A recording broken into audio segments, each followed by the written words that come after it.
Want to get cheat sheets, audiobooks, lessons, apps, and much more every month for free? Just click the link in the description to get your free language gifts of the month. Hi everybody, welcome back to Ask Alisha, the weekly series where you ask me questions and I answer them. Maybe. Okay, let's get to your first question this week. First question this week comes from Aisha Abdullah. Hi Aisha. Aisha says, hi Alisha, can you please talk about how and where to use apostrophes? Which of these options is correct? Okay, so take a look at the 3 examples that are on this screen and note the places where the apostrophes are in each of these. So I'll talk about this. The sentence is, the 2 buildings' doors and windows. Okay, sure. So we can use apostrophes to show possession and to show the reduced forms of words like it's or can't and so on. So those are the 2 ways that we use apostrophes. In this explanation, I'm going to focus on using apostrophes for possessives. So actually, to address your question about which example sentence is correct, none of those examples are correct. The correct use of an apostrophe in this sentence would be just an apostrophe after the S in buildings. So the 2 buildings, apostrophe, doors and windows. That's the only place that we need an apostrophe.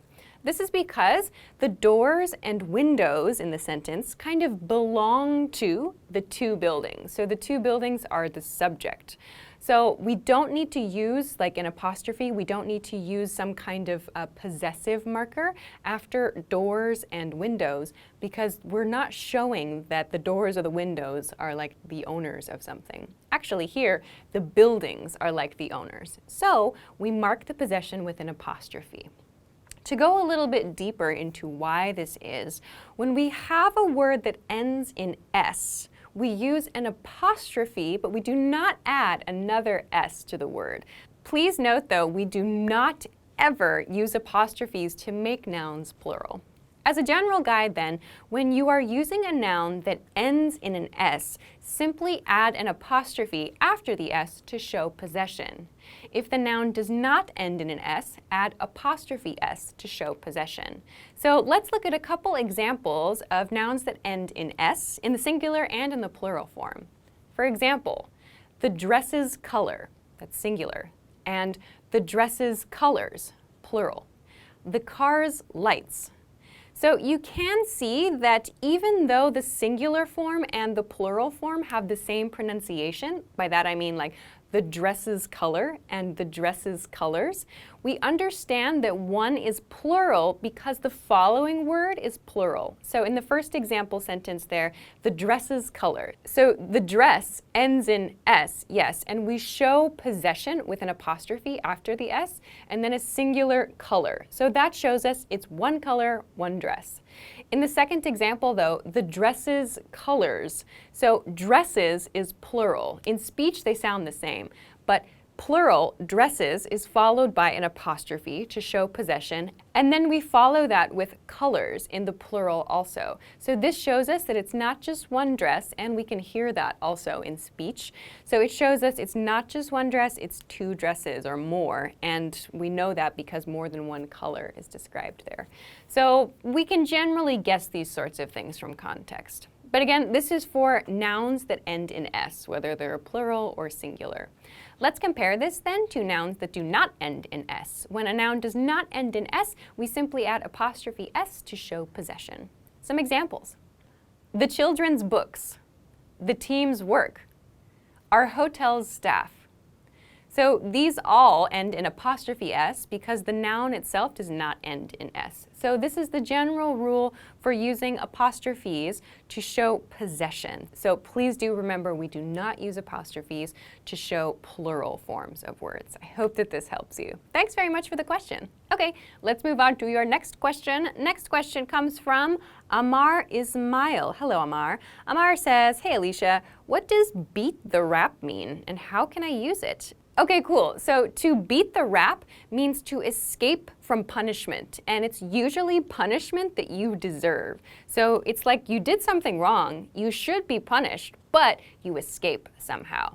So this is an interesting expression. I found some history, some information about this expression, and this rap means like legal punishment or like the punishment that is official for you.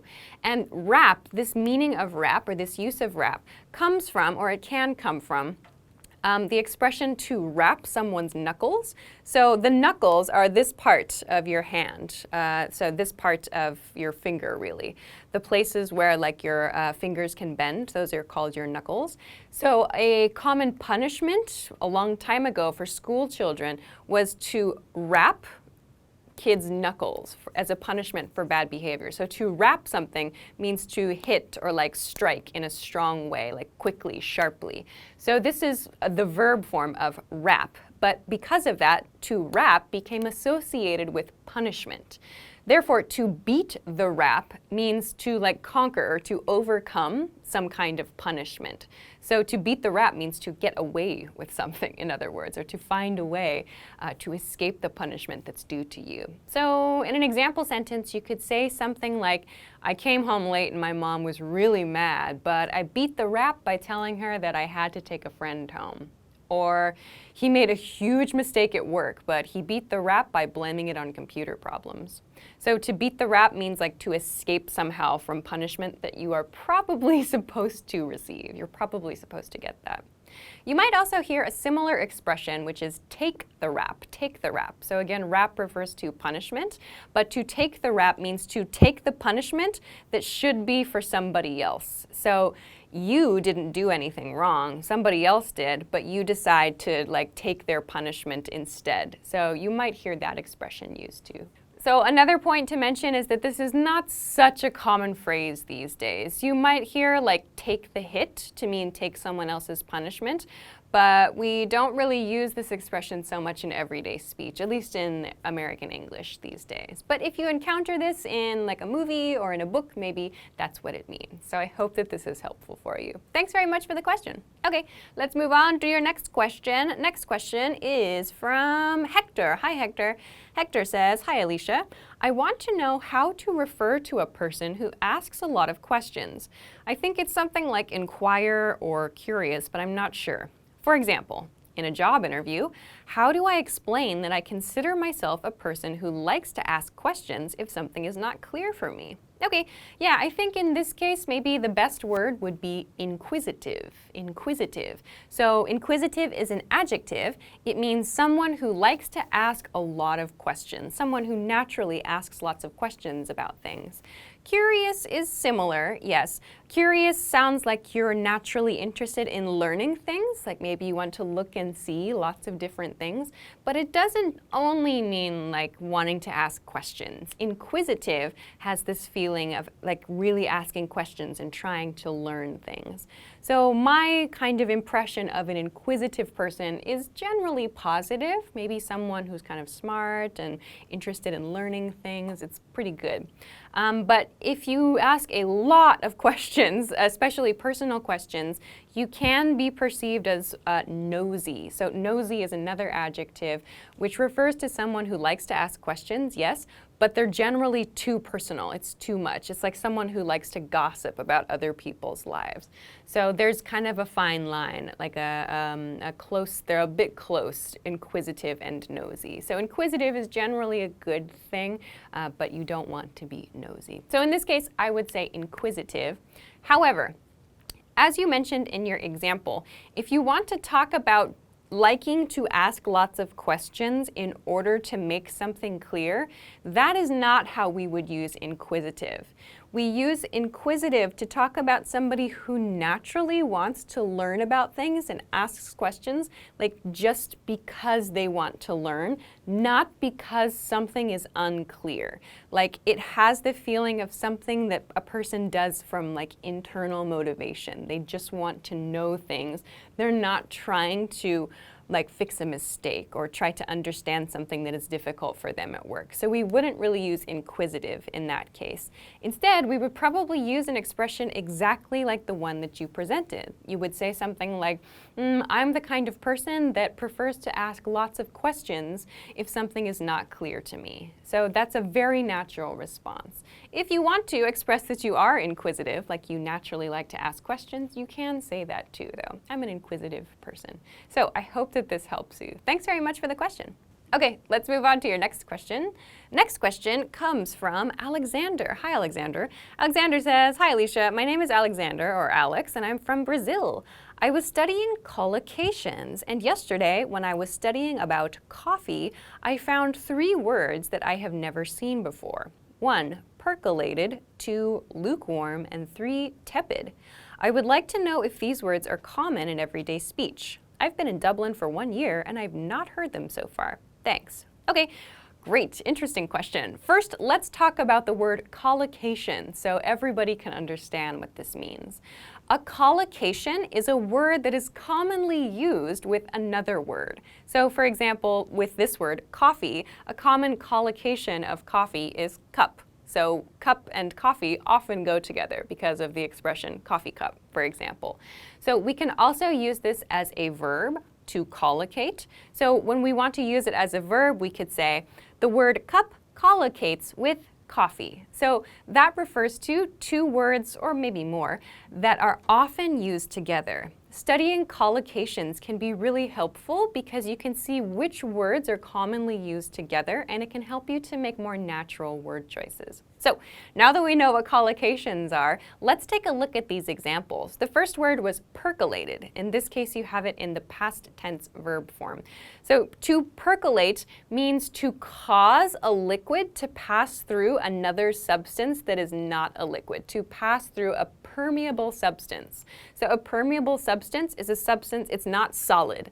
So we can pass liquid through it, or like sunlight can come through a window. A window can be permeable. So things can pass through this substance. So like soil, like dirt, is a permeable substance, or coffee grounds are a permeable thing.